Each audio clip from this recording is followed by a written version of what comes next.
নারায়ণগঞ্জের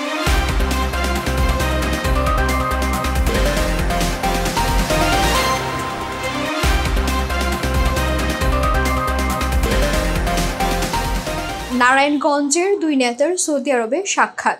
নারায়ণগঞ্জ সোনারগাঁও বন্দর আসনে ইসলামী জোটের সম্ভাব্য সংসদ সদস্য প্রার্থী বাংলাদেশ ইসলামী জনতা পার্টি বিআইজিপি ও উসমানিয়া গ্রুপের চেয়ারম্যান আলহাজ শেখ ওসমান গনি বেলাল ও বিএনপির কেন্দ্রীয় জাতীয় নির্বাহী কমিটির সদস্য এবং নারায়ণগঞ্জ জেলা বিএনপি আহ্বায়ক ও নারায়ণগঞ্জ ফতুল্লা সিদ্ধিরগঞ্জ আসনে বিএনপির সম্ভাব্য সংসদ সদস্য প্রার্থী অধ্যাপক মামুন মাহমুদের সৌদি আরব মক্কায় সৌজন্য সাক্ষাৎ হয়। সূত্রে জানা যায়, গত 11 মার্চ 2025 তারিখে নারায়ণগঞ্জ জেলা বিএনপির আহ্বায়ক অধ্যাপক মামুন মাহমুদ পবিত্র উমরা হজ পালন করতে গেলে সৌদি আরবের বিশিষ্ট ব্যবসায়ী উসমানিয়া গ্রুপের চেয়ারম্যান আলহাজ শেখ ওসমান গনি বেলাল সৌজন্য সাক্ষাৎ করেন। পবিত্র হেরাম শরীফের পাশে ওয়াচ টাওয়ারের নিচে দুই নেতার কুশল বিনিময় শেষে একে অপরের শারীরিক, পারিবারিক, ব্যবসায়িক ও রাজনৈতিক খোঁজ খবর নেন।